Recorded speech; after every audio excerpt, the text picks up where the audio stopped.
right now, I think we will probably keep taking Toms with us, just because I think no matter what, Toms, what they're doing is really just, it's a powerful message to me, especially the way they're doing it with, it's 1 for 1. It's, you know, I think the Red campaign is awesome and it's a start, but, you know, they're giving like 5%, you know, and Toms is giving 100%.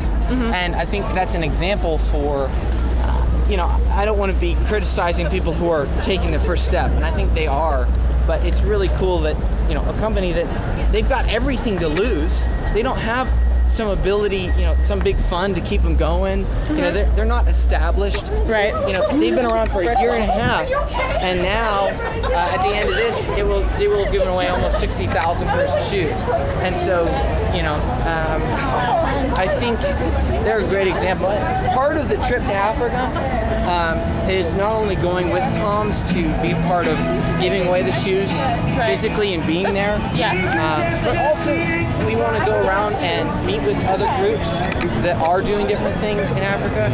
There's a great group called Free the Children, which does stuff not exclusively in Africa, but all over the world and in Southeast Asia and different parts, who really are battling sweatshops and things like that. And really what they do is they build schools and they educate people and they create water treatment plants. And I think for us, the way we look at that is, you know, when you treat things like poverty, you are treating AIDS, because so much of it is related to education and poverty. When you give people the tools to understand and help themselves, then suddenly they know better. By doing that, you treat this other problem, because in a lot of ways, I think education problems with really AIDS in this country are mostly held at bay simply by our affluence and by, you know, a little bit of knowledge that we each have about what AIDS is in general. I mean, so many people over there don't even understand what that means. You know, how do I get this? And so I think by treating things like that, by education, by giving people the tools to better their own community.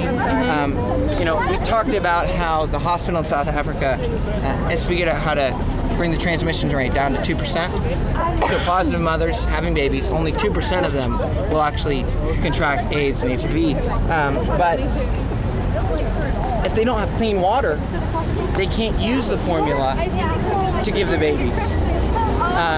So, you know, even if they do take the antiretrovirals and they do everything to have a baby that doesn't contract the virus, they're still, if they don't have clean water to use to make formula with, because they can't breastfeed, otherwise they'll give the baby, then the whole point is over. Then they can't continue, they can't sustain it.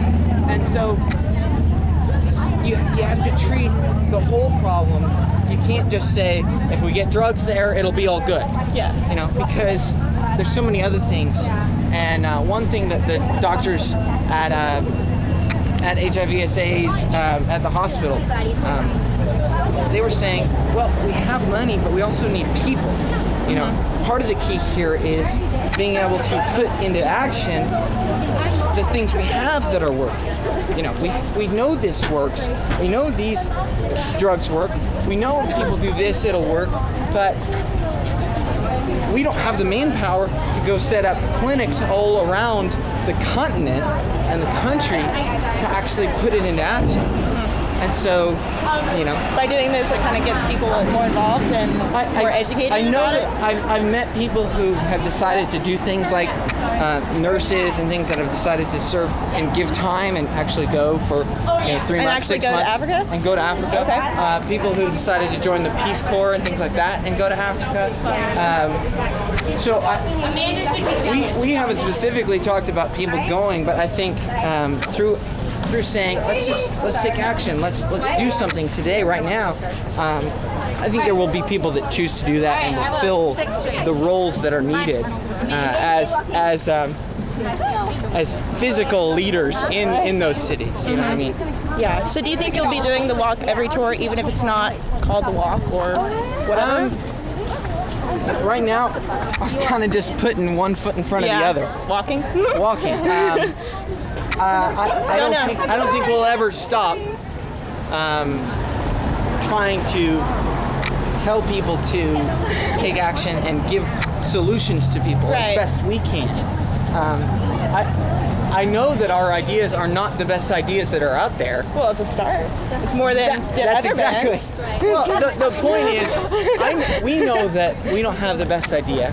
We're just trying to do something, and I think the best idea is going to come from somebody who's, you. Well, yeah. You might have the best idea, or for that matter, we don't really need the best idea. We just need a lot of ideas, and that's what matters. Yeah, and then also a really good advantage for you guys specifically is because you have such a wide fan base. And like I was saying when I first spoke with you, I'm pretty sure I met you. I didn't meet you, but I saw you in Amarillo. That was 7 years ago, and so I've been following you guys, since I've been growing up, and like everything that you guys do, it informs your fans, and so that's why I want to get into news. So, like, you may be influencing somebody to go change the world just by doing this. You know what I mean? So. You know what I'm not being sarcastic. I'm being serious. I hope that's what happens. I know we're just trying to do what we can. We have a platform that not everyone has to be able to speak to people, and we want to try and do good things. Yeah, and it's just like a ripple effect with what you start, and then your fans, and One other thing though is we try to encourage other bands to come out with us, bands from each city. Yeah. And I think, have they been doing that? There's been some. Is that why you guys are doing that thing in California? Encourage other bands to go? Well, it's just we're trying to make a bigger point with that than even every city we can, because there you have kind of, when you're in a city or like LA or New York, the type of people that you're reaching through a message like this is different than the middle America. And I think middle America is what really is going to make the difference. But in a city like LA, you have a lot of people that can reach middle America. A lot of people in powers of, in places of influence, and so saying, hey everybody, let's do something meaningful. And also West Hollywood in general, they have their mayor actually has AIDS, and they've been really active in saying, this is important. We have to do something about this, and they've just been a real champion for what we've been doing and giving us support and saying that